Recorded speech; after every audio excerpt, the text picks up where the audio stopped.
और वो किस बारे में क्या कॉन्फ्रेंस है और क्या मुद्दा है? आज का प्रेस कॉन्फ्रेंस का करने का हमारा मेन जो एजेंडा है वो, जैसे आप सबको पता है कि हमने जन सेवा की सोच वाले लोगों का एक मुख्य धारा में आने के लिए कुछ लोगों ने, हम सब ने मिलकर एक हरियाणा जन सेवक पार्टी का निर्माण किया है। उस पार्टी का निर्माण करने का उद्देश्य आज जिस प्रकार के हालात, जिस प्रकार के दौर से हरियाणा प्रदेश गुजर रहा है,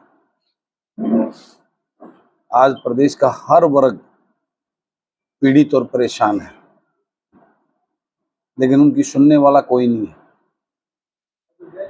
हरियाणा प्रदेश की सरकार अपनी मदहोशी में मस्त है, हेलीकॉप्टरों के दौरे कर रहे हैं दूर दूर से, जैसे जनसंवाद एक पब्लिक का मजाक बनाए जा रहे हैं प्रदेश के मुखिया के द्वारा, लेकिन उस प्रदेश की जनता की सुनने वाला कोई नहीं है। आज बेरोजगारी में हरियाणा प्रदेश नंबर 1 पहुंच गया है। आज महंगाई और भ्रष्टाचार में 1 नंबर पहुंच गया है। आज चारों तरफ किसान बदहाली के दौर से गुजर रहा है। कर्मचारी के हर एक विभाग का कर्मचारी आज अपनी मांगों को लेकर अपने हकों के लिए सड़कों पर बैठा है। आज हर शहर में आप चले जाएं, आशा वर्कर हों, उसके नगर निगम के कर्मचारी हों या और किसी भी विभाग के कर्मचारी आपको सड़कों पर मिलेंगे। आपने देखा होगा पिछले दिनों इस सोनीपत में मेरे सामने बैठे हैं प्रधान जी अंतर जी, इन्होंने 3-4 साल इस सोनीपत के मुद्दों को लेकर जो है ना, यहाँ के जो बीजेपी के नेताओं के खिलाफ बहुत भारी प्रदर्शन और धरना प्रदर्शन रखा, लंबा संघर्ष किया, लेकिन कोई सुनने वाला नहीं। आज सरकार में जिस प्रकार से भाजपा और जजपा गठबंधन की सरकार प्रदेश को लूट और झूठ में ऐसे जंजाल में फंसा दिया है। बेरोजगारी में आज युवाओं के साथ सीईटी के नाम पर जिस प्रकार का खिलवाड़ किया जा रहा है, आए दिनों पेपर लीक होना इनकी जो है ना बहुत बड़ी गहरी साजिश का। कहने को तो एडवर्टाइजमेंट करते हैं, लेकिन हर पेपर को किसी न किसी मुद्दे में जानबूझ के उड़ जाकर उसके कोर्टों में फंसा खड़ा कर देते हैं। ये एक सच्चाई है। और प्रचार करते हैं सीईटी के नाम पर। आज प्रदेश की ये हाल है, क्लास 1 की एचपीएससी में पोस्टें निकाली थी 100 पोस्टों में मात्र 61 कैंडिडेट को क्वालिफाई करना इस बात को दर्शाता है कि आज हमारे प्रदेश के युवाओं के बारे में ये कितनी चिंतित है ये सरकार। हमारे हाईली क्वालिफाइड बच्चों को एमए, पीएचडी, एमफिल, एमएससी बच्चों को इन्होंने डी ग्रुप की जो ना चपरासी की लाइन में खड़ा कर दिया है। आज ये काबिलियत दी उन्होंने हमारे प्रदेश के बच्चों में। हमारे प्रदेश का युवा आज इनकी नीतियों की वजह से डेमोरलाइज होकर नशे और अपराध की तरफ जा रहा है। ये बहुत बड़ा चिंता का विषय है। आज प्रदेश की जो ये पार्टियां, इनके नेता जो सिर्फ इनको चाटुकार, इनको खुश करने में लगे रहते हैं, जो ये प्रदेश के लोग उनको वोट देकर चुनकर भेजते हैं, उनके बारे में किसी को कोई चिंता नहीं। इस व्यवस्था को बदलने के लिए समाज के अंदर से किसान, मजदूर, छोटे कर्मचारी के उन पढ़े लिखे युवा ऊर्जावान युवाओं को राजनीतिक प्लेटफॉर्म देने के लिए हमने हरियाणा जन सेवक पार्टी हजपा का गठन किया है।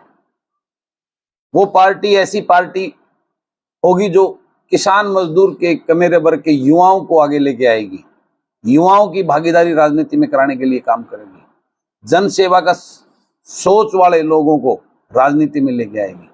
आज राजनीति एक व्यवसायिक धंधा बन गया है।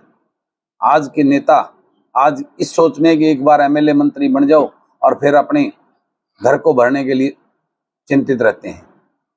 तरह तरह के जो है ना इस प्रदेश को किस प्रकार से लूटा जाए उसके जुगाड़ में रहते हैं, मलाई खाने के जुगाड़ में रहते हैं। इस प्रदेश की चिंता किसी को नहीं। आज अगर हम हरियाणा प्रदेश की भौगोलिक स्थिति देखें तो हमारे देश की राजधानी के 3 तरफ हरियाणा प्रदेश है, लेकिन फिर भी बेरोजगारी में नंबर 1 है।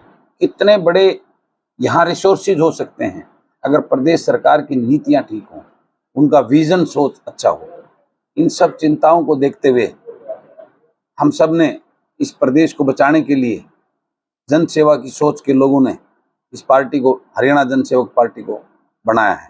और उसकी 19 नवंबर को हमारी हरियाणा के जो दिल कहा जाने वाले जींद में एक बहुत बड़ी रैली का आयोजन हमने किया है। उसके लिए आप सब साथियों के मीडिया के माध्यम से इस सोनीपत के लोगों को निमंत्रण देने के लिए आज मैंने प्रेस कॉन्फ्रेंस रखी थी, आपके समक्ष अपनी पार्टी के और विजन के बारे में बताने के लिए। और 2024 के अंदर मैं आपको इस बात का दावा करता हूं कि हरियाणा के लोगों को एक नया विकल्प देंगे। आज हरियाणा के लोग एक ऐसी स्थिति में हैं, 10 साल 9.5 साल पहले हरियाणा के लोगों ने पिछली कांग्रेस सरकार से परेशान होकर उसको सत्ता से बेदखल किया था। इस भाजपा ने बड़े बड़े सपने गरीब के साथ उसकी गरीबी का इमोशनल ब्लैकमेल करके उसको नौकरियां देने के नाम पे, उसको घर देने के नाम पर, उसके तरह तरह के जो सपने दिखाए थे, उसको एजुकेशन और स्वास्थ्य की सेवाएं देने के नाम पर, जो आज चारों तरफ सबको पता है क्या हाल हो गया है। आज वो सब अपने आप को ठगा हुआ महसूस कर रहे हैं। ये जजपा को 10 सीट देकर प्रदेश में भाजपा को भगाने के नाम पर ले गए। अब प्रदेश के लोग इस भाजपा, कांग्रेस और जजपा से तंग आ चुके हैं। इनकी झूठ और लूट की राजनीति से लोग परेशान आ चुके हैं। लोग आज विचलित हैं, एक नया विकल्प चाहते हैं। उसी लोगों की सोच के अनुरूप जो हमने जनवरी में यात्रा निकाली थी पूरे प्रदेश से, लोगों से विचार विमर्श करके हमने ये निर्णय लिया था कि आज लोगों को हम ऐसे पढ़े लिखे युवाओं का ऐसा दल बनाकर उनको एक विकल्प देंगे जो हरियाणा के निर्माण के लिए काम करेगा। ऐसी भाजपा जो हमारी हरियाणा जन सेवक पार्टी है, उसका उद्देश्य हरियाणा प्रदेश के युवाओं को रोजगार मुहैया कराना, हरियाणा प्रदेश के किसान को खुशहाल करना, हरियाणा प्रदेश से भ्रष्टाचार को खत्म करना, हरियाणा प्रदेश के लोगों को महंगाई से मुक्ति दिलाना, हरियाणा प्रदेश को एक खुशहाल प्रदेश बनाना, जिसकी एक आज हमारा प्रदेश युवा, हमारे खिलाड़ी वो एक ऐसी मानसिक उसमें दे रहे हैं। हमारा प्रदेश देश का नाम रोशन करता है खेल में हमारे खिलाड़ी, लेकिन उनका कोई पूछने वाला नहीं है।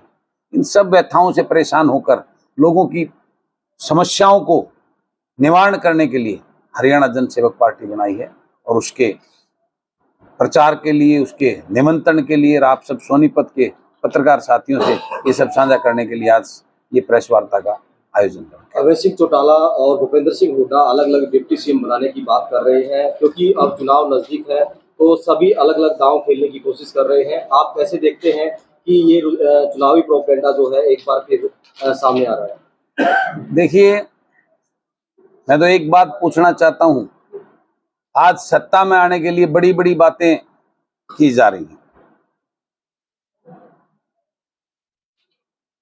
कांग्रेस की पहले सरकार रही है, तब क्यों नहीं बनाया उप मुख्यमंत्री उन्होंने उस पिछड़े समाज से, उस दबे कुचले समाज जिसकी वो आज बड़ी बड़ी बात करते हैं, उससे आगे ले जाने की बात, तब क्यों नहीं? आज वो कहते हैं कि हमें किसी भी तरह सत्ता मिलनी चाहिए। कभी 4 डिप्टी सीएम बनाने की बात करते हैं, कभी कोई 2 डिप्टी सीएम बनाने की बात करता है। अब जनता इनके इन झूठे लुभावने सपनों से तंग आ चुकी है और इस प्रकार की बातों में नहीं आएगी। और 2024 में हरियाणा प्रदेश के किसान, मजदूर, गरीब के बेटा बेटी जो उनके लिए, उनके हकों के लिए लड़ेंगे, ऐसे चेहरों की सरकार इस प्रदेश में बढ़ेगी, ये मैं आपको दावा करता हूं। और 19 नवंबर को जींद में जो रैली है वो हरियाणा प्रदेश की राजनीति के में एक भूचाल लाने का काम करेगी। या आप देखेंगे 20 नवंबर को हरियाणा प्रदेश के अंदर राजनीतिक गलियारे में एक नई चर्चा होगी और इस प्रदेश के लोगों के सामने एक नया विकल्प बनेगा। क्योंकि आज लोग भाजपा और जजपा को भगाना चाहते हैं सत्ता से, उनको आज सिर्फ कांग्रेस नजर आती है। हरियाणा प्रदेश के लोगों के पास विकल्प नहीं है, इसलिए चर्चा वो कांग्रेस की करते हैं। जबकि सच्चाई ये है, लोग इन सभी पार्टियों से, इनके नेताओं से, क्योंकि ये सारी नेताएं, ये पार्टियां अपने चाटुकार और गुलामों को टिकट देती हैं, जो इनके आगे पीछे घूमते हैं, इनकी आरती उतारते हैं, इनको भगवान समझते हैं। उस जनता की उनको कोई फिक्र नहीं, क्योंकि वो सब जनता के लीडर हैं ही नहीं, जनता की सोच के अनुसार वो लोग हैं ही नहीं। वो सिर्फ अपनी पार्टी और नेताओं के नाम पर टिकट और वोट लेते हैं।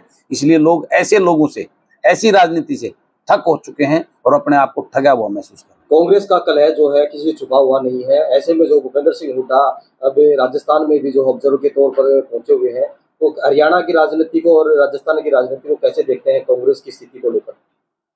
देखिए, मैं अभी इतनी बड़ी तो बात नहीं कर पाऊंगा, लेकिन मैं एक बात जरूर कह पाऊंगा।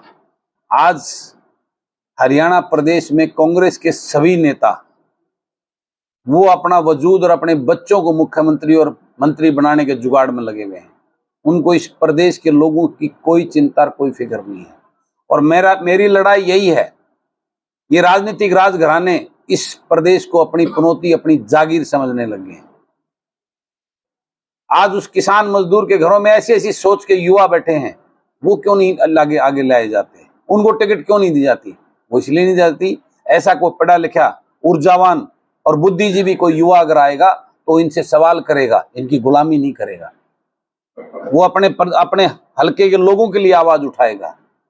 ऐसे युवाओं को ये पार्टियां टिकट नहीं देती।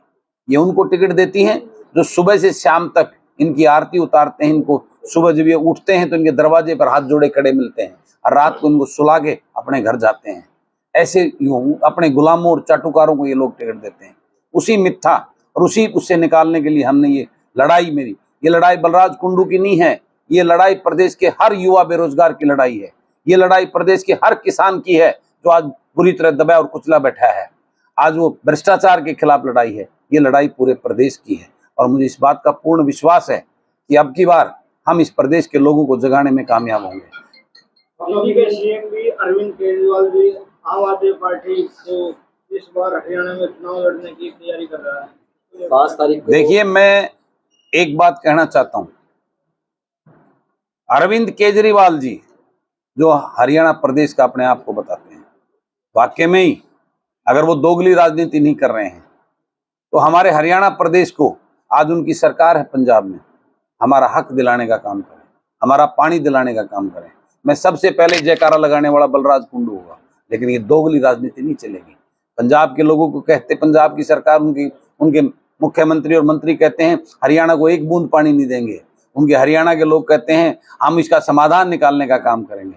मैं कहता हूं अरविंद केजरीवाल जी आए और हरियाणा के लोगों के बीच में आके कहें मैं चुनाव बाद में लड़ूंगा, पहले आपको आपका पानी देकर उसके बाद आ जाऊंगा, SYL का पानी। मैं आपसे वादा करता हूं सबसे पहले उनका समर्थन में बलराज कुंडू खड़ा होगा। लेकिन दोगली राजनीति करेंगे तो ये हम कतई बर्दाश्त नहीं करेंगे। ये खेल बहुत हो चुका है। 40 सालों से SYL के नाम पर राजनीति होती रही है। हमारे भोले बड़े किसानों के साथ में छलावा किया जा रहा है। इस बात को अब और नहीं बढ़ने देंगे। हरियाणा की तुलना में पंजाब में सबसे ज्यादा फसल अवशेष से आगजनी के मामले सामने आए हैं और उसका प्रभाव जो है सोनीपत या अन्य जो हरियाणा के काफी क्षेत्र हैं उस पर देखने को मिल रहा है। हालांकि अरविंद केजरीवाल हरियाणा को दोषी बताते हैं कि पोल्यूशन जो है हरियाणा कर रहा है, लेकिन आप क्या देखते हैं बढ़ते हुए पोल्यूशन के कारण? देखिए, पोल्यूशन अपने आप में पूरे देश की समस्या है। एनवायरमेंट अगर अच्छा नहीं है तो हमारे आने वाली पीढ़ियों के लिए मेरा ये मानना है कि इस पे ये राजनीति ना करें, इसका एक्चुअल समाधान निकालने का काम करें। इस पे इस प्रकार की टिक्का टिप्पणी करके वो उसको दोषी दे रहा है, वो उसको दोषी दे रहा है, इन चीजों से बचकर अगर वाकई में ही इनको इस देश और प्रदेश की हमारे आने वाली पीढ़ियों और नस्लों की चिंता है, जो इस एनवायरमेंट के इस पोल्यूशन की वजह से उनका जो है भविष्य खतरे में हो सकता है, उनकी जो है ना उनकी हेल्थ पे बहुत बड़ा बुरा प्रभाव पड़ता है, हमारे बुजुर्गों पर, तो उसके इनको समाधान निकलने की बात करनी चाहिए। इस पे राजनीति नहीं करनी चाहिए। अशोक तंवर ये कह रहे थे कि करीबन 9 साल पहले जब बीजेपी की सरकार जब आई दोबारा, तो उस दौरान अनिल विज ने कहा था कि भूपेंद्र सिंह हुड्डा के काले चिट्ठे हैं और कई अलमारियां भरी हुई हैं भ्रष्टाचार की, उनको जेल में डालेंगे। लेकिन एक लंबा टाइम हो गया, अभी तक ना तो भूपेंद्र सिंह हुड्डा जेल गए और एक बार फिर जो है आमने सामने हैं भूपेंद्र हुड्डा और अनिल विज, एक दूसरे को जेल भेजने या पागल खाने भेजने की बात कर रहे हैं। मुझे तो ये बात समझ में नहीं आती। एक तरफ वो ऐसी बात करते हैं, दूसरी तरफ से ये बात आती है कि ऐसी कोई जेल बनी ही नहीं जिसमें उनको अंदर किया जाए। तो इनका ये क्या खेल है, इस खेल को समझने का वाली आदिया है। उस खेल का पर्दाफाश करने के लिए ही हमने हरियाणा जनसेवक पार्टी बनाई है। ये सब एक ही थाली के चट्टे बट्टे हैं। ये जो है ना एक दूसरे को बेवकूफ बना, सिर्फ जनता को बेवकूफ बनाते हैं। ये इनको सिर्फ सत्ता चाहिए, वो ऐसे नहीं तो ऐसे चाहिए। इनके बयानों को पढ़िए, कभी कहते हैं इतने मुख्यमंत्री बनेंगे, कभी कहते हैं जाट उप मुख्यमंत्री पक्का बनेगा। ये क्या है? इस बात को पूरा प्रदेश समझ रहा है। ये सब एक ही थाली के चट्टे में इनका खेल, यही खेल समझाने के लिए बलराज कुंडू ने, उसकी टीम ने, जो युवा जनसेवा की सोच रखने वाले हैं, इस प्रदेश के पर हो रहे इस जो प्रदेश में जिस प्रकार का माहौल है, उस दर्द को समझने वाले लोगों ने इस राजनीति का पर्दाफाश करने के लिए हरियाणा जनसेवक पार्टी का निर्माण किया है। जी, अगले साल लोकसभा विधानसभा के चुनाव होने वाले हैं। जी, आपकी पार्टी सभी सीटों पर जो अपने उम्मीदवार, देखिए, पहले हमने निर्णय लिया था कि हम लोकसभा में पार्टिसिपेट नहीं करेंगे, लेकिन अभी हमारे साथियों ने, जो हर रोज मीटिंग हो रही है, अब हम लोकसभा में भी अगर हमारे को अच्छे, जो हमारी बातें चल रही हैं, अच्छे ईमानदार लोग अगर मिलेंगे तो हम लोकसभा के अंदर भी पार्टिसिपेट जरूर करेंगे। सारी वो आगे, क्योंकि जो हमारे सोच के अनुसार अगर कोई अपना मैनिफेस्टो हमारे साथ शेयर करता है, उस पर मोहर लगाता है, तो ऐसे लोगों के साथ हम विचार करेंगे। लेकिन ये मैं आपको बताता हूं, हमारा समझौता समर्थन कांग्रेस, भाजपा और जजपा के साथ बिल्कुल नहीं होगा। थैंक यू, धन्यवाद। और आज एक अहम बात, हम साथ साथ में अपनी युवा टीम का भी गठन कर रहे हैं।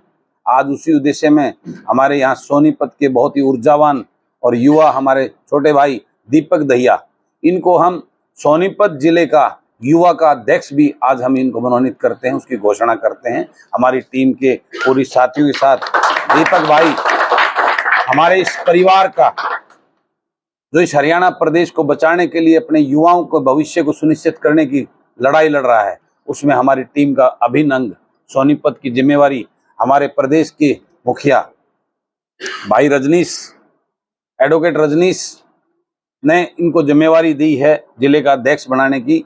तो मैं भाई रजनीश को भी कहना चाहूँगा, मीडिया के सामने घोषणा करें विधिवत रूप से अपनी टीम के इस अपने साथी की।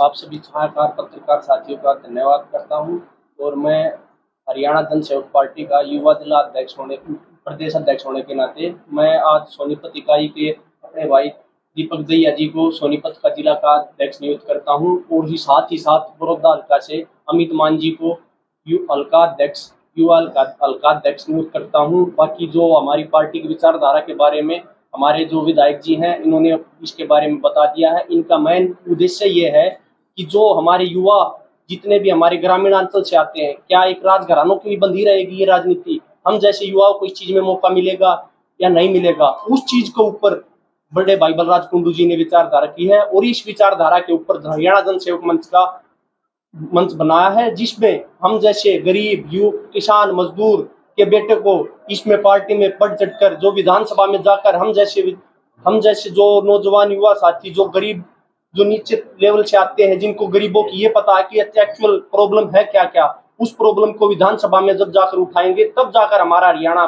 बनेगा।